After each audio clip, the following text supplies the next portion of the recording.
ఎందుకంటే హిందుత్వ party BJP party 6 మంది హిందువులు చనిపోతే 60 మంది గాయపడితే మన చిన్నమ్మ నోట్లోంచి ఒక్క మాట రాలేదు.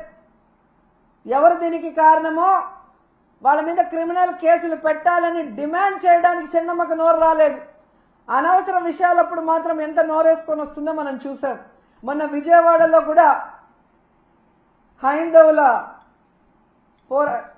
హైందవుల మీటింగ్ ఏదో జరిగింది. అక్కడికి కూడా వెళ్ళి మన చిన్నమ్మ ఏ విధంగా పెద్ద పెద్ద మాటలు మాట్లాడిందో మనం చూసాం. మరి హిందువులు చనిపోతే హిందూ భక్తులకి వాళ్ళ ప్రాణాలకి విలువ లేదా చిన్నమ్మ? పురంధేశ్వరి గారు డిమాండ్ చేయరా?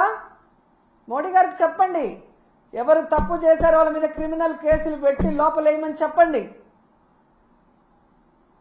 ఇక నీతి మాలిన రాజకీయాలకి తెలుగుదేశం పార్టీలో పరాకాష్ట ఏంటంటే ఎండోమెంట్ మినిస్టర్ చేసిన తప్పుకి క్షమాపణ అడగడు, తనని శిక్షించమని అడగడు. దాన్ని వైఎస్ఆర్సీపీ మీద తోసేయడానికి ఎంత దిగజారిపోవాలో అంత దిగజారిపోయాడో ఆనం రామనారాయణ గారు.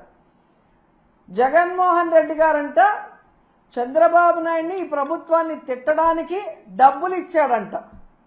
మరి జగన్మోహన్ రెడ్డి గారు హాస్పిటల్కి రాకముందే ఏబిఎన్లో మీ క్లోజ్ ఫ్రెండ్ రాధాకృష్ణ గారు ఆయన ఛానల్లోనే ఎన్ని బూతులు తిట్టారు ఈ ప్రభుత్వాన్ని, ఈ పాలక మండలిని మీరు చూడలేదా?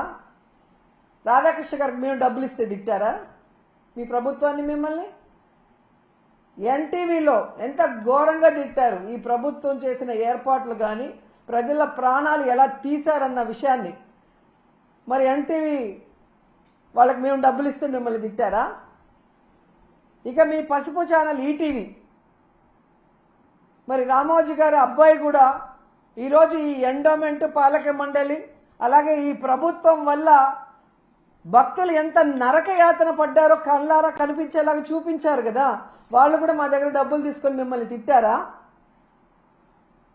పవన్ కళ్యాణ్ గారు నిన్న పిఠాపురంలో చెప్పారు కదా,